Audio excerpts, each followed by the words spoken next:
I'm going to cover exactly how you'll be able to get up in conditions like this.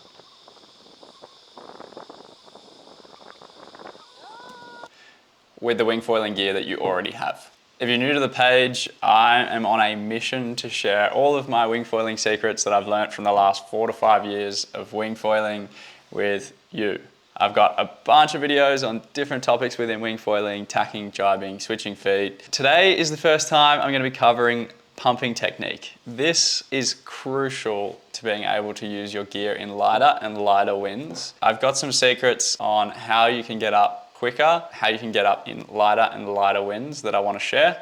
And we're going to do that by diving through some videos of me in some different conditions with different gear and talking through the nuance of how you will be able to pump and get on foil quicker and in lighter breeze. That first video that I pulled up was about anywhere from 5 to 12 knots. I was on the Strike 5.5 meter. I had a 70 litre board and the Eagle X 600 on a 105 mast because it's the gear that I kind of have been using for racing here and there, and was stoked to be able to get that up in that sort of breeze. But let's not start there. I'm going to pull up another video that shows the entire pumping sequence. That one cut off the first little bit, which is really crucial. So let's look at this next video. Straight away you can tell this is a bit more breeze, but it's really important to see the different phases of the pump when you're trying to get up onto foil. So let's watch it through once. And don't be scared off with this. I'm obviously using smaller gear. All this stuff still applies to larger beginner wing foiling gear. And the good thing is I'm having to exaggerate and do more and more and more to be able to get the smaller gear up onto foil than you will have to do with bigger foils. But the same phases still exist with the pumping technique. And those phases are, you've got the first phase where you're kind of hunting for a gust. And when you find that gust, you'll give wing pumps only. You won't do any leg pumping. So you'll see pump, pump, pump. That's the first phase. And the goal of this first phase is to generate forward speed with the board through the water.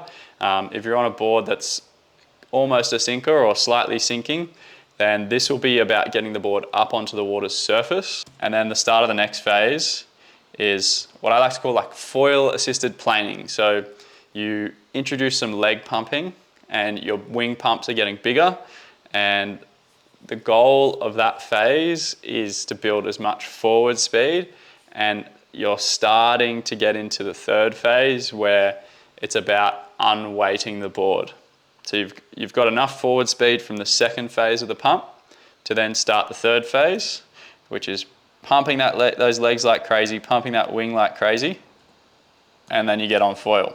And the other part of that third phase that is sometimes overlooked is if you have your front foot straps on, you'll be actively lifting your knees up to get that nose of the board out of the water and to trying to get the foil to start sort of porpoising through the water, and you're getting that foil assisted forward push. So we go back to the start. Phase one, you're hunting for that gust. You're giving little wing pumps to get some forward speed, get the board onto the water's surface. If you've got a sinker, second phase, bigger wing pumps, starting to engage the leg pumps, getting that board on that foil assisted planing across the water. And then this is where the big wing pumps come in, lifting the nose of the board with the foot straps. If you don't have foot straps, then you can actively almost jump off the board and land back on it. Jump off the board, land back on it. And that will essentially give the board moments of being completely weightless, and the foil will rise up, and then you slam it back down, and then up, and then slamming it back down. With enough of those added together, you'll bounce your way up onto foil. Watch that one more time through, and then we'll go into the next one.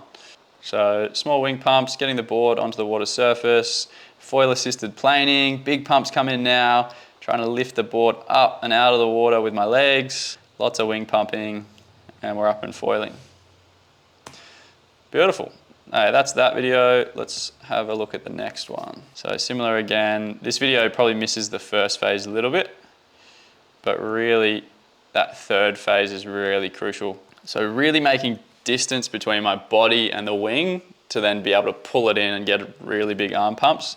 You'll see the hips shoot back. That's helping to shift the weight back on the board, get that nose up sort of attitude as I lift with my front leg and pull with the wing. A really interesting part of the third phase of pumping onto foil is looking at this wing right here.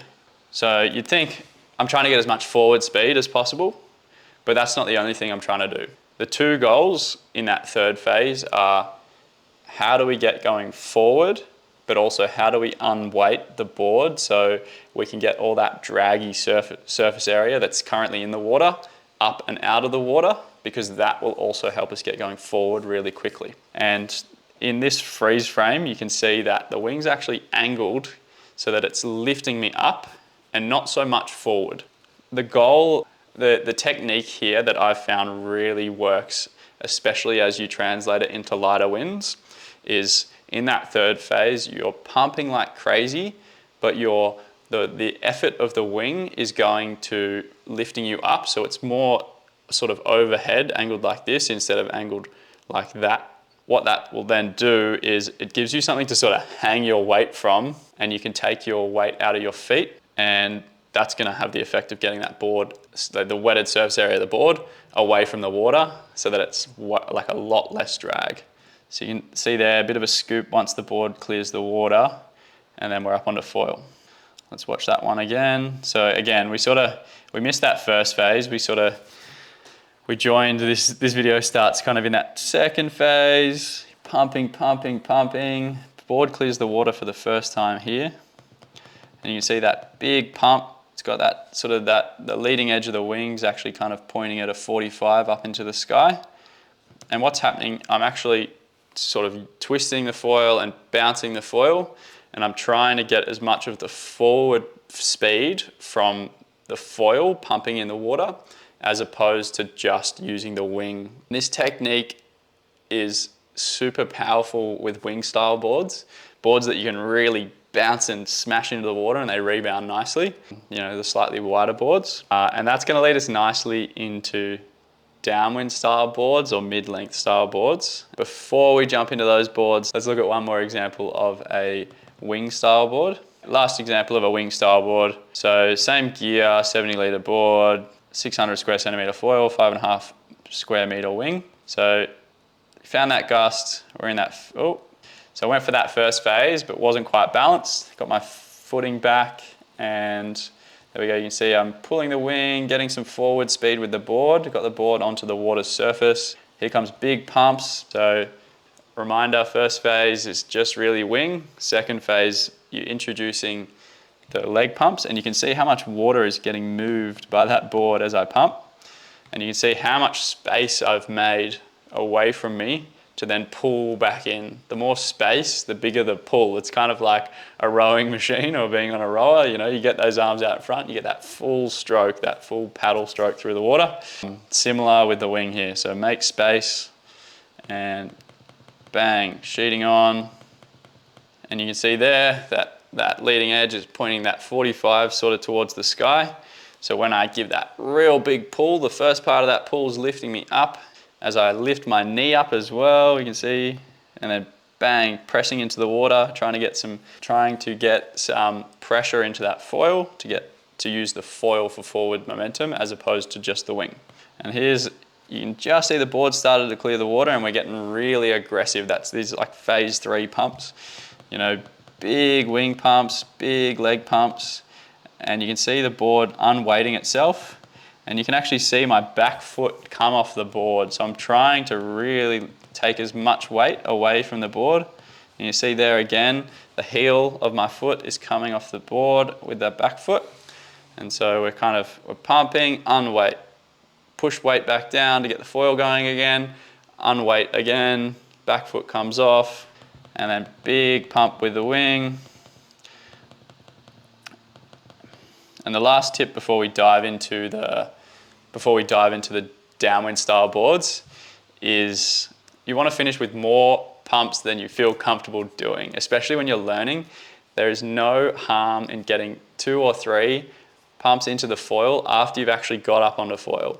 A lot of beginners will feel the foil engage and then they'll just sort of rely on their wind to sort of pull them over that edge to then be comfortable on foil. And that's where it's make or break. You either stall and crash, or you just get enough wind and you lurch over and you get to keep foiling. It's so much better, and you'll be so much stronger at pumping if you include an extra 2 or 3 pumps from that moment where you feel like you can just sheet on and go. It'll enforce the flow over the foil, and it'll just make sure, it will ensure that you get on foil even when it's lighter breeze. There we go, up and going. So the next video I wanted to show was a downwind style board. And the reason I wanted to do this is, this may depend a little bit with the type of downwind board that you have. My board is one of the earlier style ones and it doesn't have the rocker in the tail. What that means is when I try and pump it really aggressively, like my wing board, it actually digs a hole behind itself and it kind of creates this rooster tail. You'll see it a bit in this pumping video. I also have altered my technique to make sure that I'm being a little bit more subtle with the technique in this video. So you can see wings kind of pointing to the sky a little bit. We start sheeting on here, that's that phase 1, getting the board moving through the water, and then bang, we can see the hips start to shoot back, the legs start to pump, that phase 2, and then here we go, getting into that phase 3, the board's starting to clear the water. You can see the big rooster tail behind me, and that's actually less than what I've had in the past, where when I first got this downwind board and I was absolutely smashing it trying to get it onto foil. It's more subtle with these boards. Yeah, big scoop pump, and you see the board start to clear the water there. So that's where like some people would just go, okay, board's cleared the water, sheet on and go. But no, you want to give it 2 or 3 and then go. And the trick with this is when you're learning, that's when you want those 2 to 3. As you get more and more experience, you'll understand what your foil is capable of, what the stall speed is, what the low end is, and you'll be able to get a bit lazy and just know that stall speed, know when you're safe, and just sheet on and go. So obviously I'm on a bigger foil here. This is the Eagle X 900, so it gets going a bit easier. So yeah, looking at that again, it's that phase 1 of getting the board moving. Phase 2, where you scale up to adding some leg pumps, and that the leg pumps start small and they get large. The moment they get big is kind of where you're at that phase 3 and you're trying to get the board to clear the water. And I'll be doing the same thing here, it's just you can't see it in the view. That back foot's kind of bouncing off as I pump, which is helping me to unweight the board. So you'll have the wing helping you unweight the board, and you'll have that sort of jumping motion. That's, at the bottom of the jump, at the start of the jump, you're pressing weight into the board, pressing weight into the foil, and then you'll jump off the board and that completely unweights the foil, completely unweights the board, and you'll be able to hang from that wing, which will then let you gradually come back down onto the board, press into that foil and start the next one. All right, let's look at another downwind video. This is a different angle again. So yeah, wing pumps, phase 1, phase 2, hips shoot back, pumping starts, and then phase 3, see, that's where I'm getting lazy. It's just sheet on and go. So you'll get to this point. I highly recommend that when you're learning, you give it more and more pumps. You'll notice I'm really understanding the stall speed at this point. And even though I understand the stall speed, I'm still grabbing like 3 or 4 extra pumps once I know that I'm up, as that safety net to absolutely guarantee that you're going to get onto foil. The other secret weapon to getting better at pumping and increasing the low end of the gear that you already have is going out in wind that you wouldn't normally go out in to understand how to get the most out of your gear. The reason I can get going in conditions like this is because of the technique, but I got the technique by going out in conditions like this.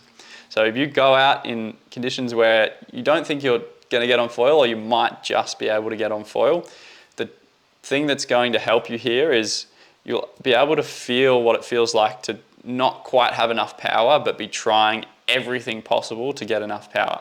You'll also be punished for having slightly poor technique, which doesn't happen when it's windier. You can get away with doing whatever and pumping with whatever timing, and you'll get onto foil when it's 20 knots. But when it's 12 knots, you need to be accurate and you need to work it harder than you'll have to work when it's 20 knots. The best advice I can give is getting out in these style of conditions and learning that subtlety. I know I broke it into phases, but it's a ramp through those phases. So it's that starting here with just wing pumps, slowly introducing small amplitude leg pumps that get larger and larger as you go for larger and larger wing pumps, till the point where you're bouncing that board off the water, pumping that wing, and then you've got onto foil, bouncing that board more, pumping that foil to absolutely cement that you're going to stay on foil. The other small things to remember here is, if you can, put front foot straps on. That'll help you lift that board off the water with your knees, as opposed to having to sort of jump off the board to create a similar effect. It's going to be more efficient to lift directly as opposed to waiting for the board to bounce off the water surface and try to come up. You'll be able to force it up earlier on with foot straps. And if you don't have foot straps, then try that technique of bouncing off the board. Like, genuinely jump off the board and see how it feels.